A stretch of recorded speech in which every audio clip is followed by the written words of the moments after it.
स्वागत है आपका हमारे YouTube चैनल जीके वाली स्टडी IQ में, जिसमें आज हम देखेंगे 50 टॉप जो क्वेश्चन है वो देखेंगे मौर्य साम्राज्य से जुड़े हुए। और ये इतिहास का जो है एक महत्वपूर्ण टॉपिक है, इसे आप ज़रूर करके जाइएगा और वीडियो को शुरू से अंत तक जरूर देखिएगा, जिससे आपके जो सारे मौर्य साम्राज्य के क्वेश्चन हैं वो कंप्लीट हो सकें। तो चलिए शुरू करते हैं। शुरू करने से पहले जो इस चैनल पर नए हैं वो इस चैनल को सब्सक्राइब कर दें और बेल बटन दबा दें हमारी वीडियो को सबसे पहले देखने के लिए। तो चलिए शुरू करते हैं। तो हमारा पहला क्वेश्चन है, हर्यक वंश के संस्थापक कौन थे? तो इसका सही उत्तर हो जाएगा बिम्बिसार। बिम्बिसार जो थे जो हर्यक वंश के संस्थापक थे। और ये जो टॉपिक है वो मौर्य जो मगध साम्राज्य है उससे जुड़ा हुआ है। तो मगध साम्राज्य में जितने भी अलग अलग वंश आए उसके बारे में हम आज देखेंगे। तो उसका जो पहला वंश था वो था हर्यक वंश। उसके बाद और नंद वंश आए, नाग वंश आए और बाद में फिर मौर्य वंश आए थे। तो चलिए लगातार देखते हैं हमारा क्वेश्चन। नेक्स्ट क्वेश्चन है, बिम्बिसार ने किसे अपनी राजधानी बनाई? तो इसका सही उत्तर हो जाएगा राजगृह। राजगृह को अपनी राजधानी बनाई थी बिम्बिसार ने सबसे पहले। नेक्स्ट क्वेश्चन है, महात्मा बुद्ध की सेवा में बिम्बिसार ने किस राज्य वैद्य को भेजा था? तो महात्मा बुद्ध जब तबीयत खराब हो गई थी, उनकी अंतिम अवस्था में थे, तब बिम्बिसार ने अपने राज्य वैद्य को भेजा था। उसका नाम था जीवक, जिसने महात्मा बुद्ध की सेवा शुश्रूषा की थी। इसके साथ ही जीवक ने जो अवंती के राजा थे प्रधोत उसकी भी सेवा शुश्रूषा की थी, जिसे पांडु रोग हो गया था। पांडु रोग हो गया था उस राजा को, उसकी भी सेवा शुश्रूषा जीवक ने की थी, जिसे बिम्बिसार ने भेजा था। नेक्स्ट क्वेश्चन है, बिम्बिसार ने अपने साम्राज्य विस्तार की प्रणाली क्या की थी? मतलब कि किस प्रणाली से अपने जो साम्राज्य का विस्तार किया था? तो जो उनकी जो प्रणाली थी वो थी वैवाहिक संबंध स्थापित कर। तो इसी क्रम में उन्होंने कौशल तथा मद्र और साथ ही साथ जिसे कहते हैं पंजाब आजकल के, और जो वैशाली के चेटक थे चेलन्ना से शादी किया था। तो इस तरह से इन्होंने जो है वैवाहिक संबंध स्थापित कर अपने जो साम्राज्य की स्थापना की थी, विस्तार किया था। नेक्स्ट क्वेश्चन है, बिम्बिसार किस धर्म के अनुयायी थे? तो ये थे बौद्ध धर्म के अनुयायी। बिम्बिसार ने बौद्ध धर्म अपनाया था और अपने जो राज्य वैद्य हैं जीवक, उसे भगवान बुद्ध की सेवा में भेजा था उनके अंतिम क्षणों में। आप याद रखिएगा।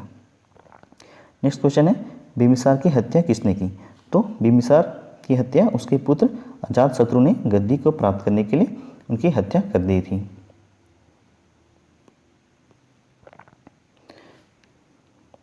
उसकी हत्या 493 ईसा पूर्व उसने कर दी थी, और साथ ही साथ वो 493 ईसा पूर्व में गद्दी पर बैठा था उसका बेटा अजातशत्रु। नेक्स्ट क्वेश्चन है, अजातशत्रु किस धर्म का अनुयायी था? तो ध्यान दीजिएगा, अजातशत्रु जैन धर्म का अनुयायी था, जबकि इसके पिता बिम्बिसार बौद्ध धर्म के अनुयायी थे।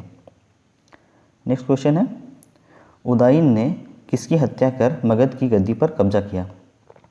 तो जिस तरीके से अजातशत्रु ने अपने पिता बिम्बिसार की हत्या की, उसी तरह उदयन के पिता अजातशत्रु, जिसकी हत्या उदयन ने कर राजगद्दी पर कब्जा कर लिया था। तो उदयन ने अजातशत्रु जो कि उसके पिता थे उसकी हत्या की थी। नेक्स्ट क्वेश्चन, हर्यक वंश का अंतिम शासक कौन था? तो हर्यक वंश का अंतिम शासक राजा उदयन का पुत्र नागदशक था। इस तरह से हर्यक वंश की समाप्ति हो गई और फिर जो शिशुनाग वंश का स्थापना हुई। तो अगला क्वेश्चन है, शिशुनाग वंश की स्थापना किसने की? तो इसकी स्थापना की थी अमात्य शिशुनाग ने। नेक्स्ट क्वेश्चन, शिशुनाग उत्तराधिकारी जिसका नाम काला अशोक था ने अपनी राजधानी कहाँ पर बनाई? तो इन्होंने सबसे पहले अपनी राजधानी पाटलिपुत्र में बनाई। इससे पहले जो भी राजा थे वो राजगृह में अपनी राजधानी को स्थापित किए थे और ये कालशोक था जिसने पाटलिपुत्र को अपनी राजधानी बनाई थी। नेक्स्ट क्वेश्चन है, शिशुनाग वंश का अंतिम राजा कौन था? तो शिशुनाग वंश का अंतिम राजा था नंदीवर्धन। इसे आप याद रखिएगा। अंतिम शासक और जो पहले शासक होते हैं वो ज़्यादातर प्रश्नों में पूछे जाते हैं। नेक्स्ट क्वेश्चन है, नंद वंश की स्थापना या फिर संस्थापक कौन थे? तो ये थे महापद्मानंद, ये नंद वंश के संस्थापक थे। नेक्स्ट क्वेश्चन है, नंद वंश का अंतिम शासक कौन था? तो इसका अंतिम शासक था घनानंद, जिसे चंद्रगुप्त मौर्य ने अपदस्थ किया था, मतलब इसे हराया था। नेक्स्ट क्वेश्चन है, घनानंद किसका समकालीन था? तो घनानंद सिकंदर का समकालीन था और घनानंद को हराया था चंद्रगुप्त मौर्य ने। नेक्स्ट क्वेश्चन, सिकंदर कहाँ का शासक था? तो इसका सही उत्तर हो जाएगा मकदूनिया। तो सिकंदर जो था वो मकदूनिया का शासक था, जिसने 326 में जो है भारत विजय की जो युद्ध का आरंभ किया था भारत विजय के लिए सिकंदर ने। नेक्स्ट क्वेश्चन है, सिकंदर किसका शिष्य था? तो सिकंदर के जो गुरु थे उसका नाम अरस्तु था। नेक्स्ट क्वेश्चन, सिकंदर को झेलम के युद्ध में किसका सामना करना पड़ा? तो इसका सही उत्तर हो जाएगा पंजाब के शासक जो थे पोरस, उनका सामना करना पड़ा और सिकंदर की सेना इतनी उस समय बुरी तरह हारी कि उसके बाद से उन्होंने आगे बढ़ने से मना कर दिया था। नेक्स्ट क्वेश्चन है, सिकंदर की सेना ने किस नदी को पार करने से इनकार कर दिया? तो इसका सही उत्तर हो जाएगा ब्यास नदी। तो सिकंदर की सेना ने ब्यास नदी को पार करने से इनकार कर दिया और उसकी सेना वहीं पर रुक गई थी। नेक्स्ट क्वेश्चन, सिकंदर ने झेलम नदी के तट पर किस नगर को बसाया? तो उनके जो घोड़े थे जो बहुत प्रिय थे उसका नाम था बौफ केला, तो उसी के नाम पे इन्होंने बौ केफला जो है शहर का नाम रखा था और उसे विकसित किया था। नेक्स्ट क्वेश्चन है, चंद्रगुप्त मौर्य ने किसे पराजित कर मौर्य वंश की स्थापना की? तो चंद्रगुप्त मौर्य ने घनानंद जो कि नंद वंश का अंतिम शासक था उसे हराकर मौर्य वंश की स्थापना की थी। नेक्स्ट है, किस पुस्तक में चंद्रगुप्त मौर्य को ब्रिसल शब्द से संबोधित किया गया है?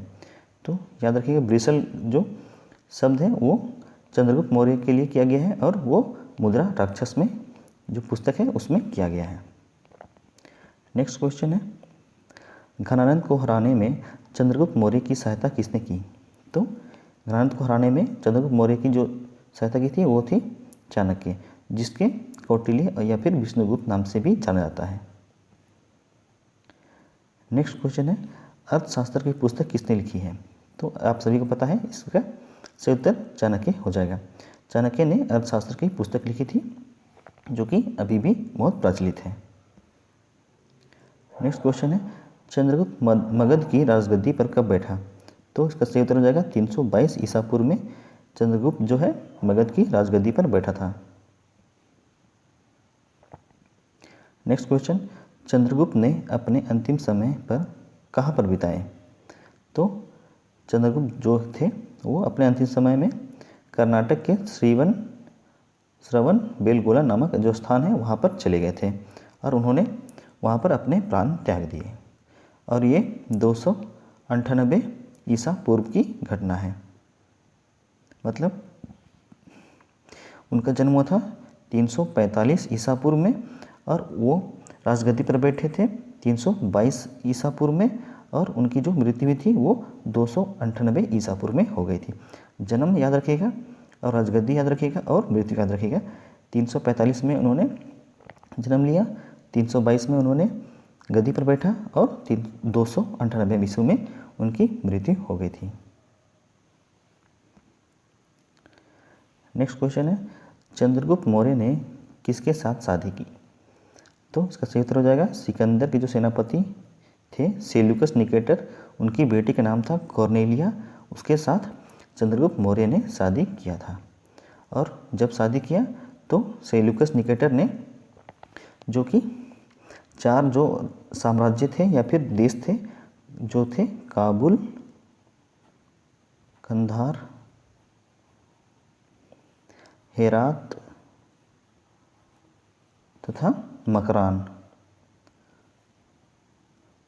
ये जो थे 4 राज्य उसने सेल्यूकस निकेटर ने अपनी बेटी के साथ में चंद्रगुप्त मौर्य को उपहार में दिए थे। नेक्स्ट क्वेश्चन है, चंद्रगुप्त मौर्य ने किस धर्म का पालन किया? तो चंद्रगुप्त मौर्य ने जैन धर्म का पालन किया। नेक्स्ट क्वेश्चन है, मेगस्थनीज किसके दरबार में रहता था? तो मेगस्थनीज जो था वो चंद्रगुप्त मौर्य के दरबार में रहता था। और जो मेगस्थनीज थे वे थे सेल्यूकस निकेटर के राजदूत थे। वो चंद्रगुप्त मौर्य में के दरबार में रहते थे। नेक्स्ट है, इंडिका नाम की पुस्तक किसके द्वारा लिखित है? तो यह मेगस्थनीज के द्वारा लिखित है इंडिका पुस्तक।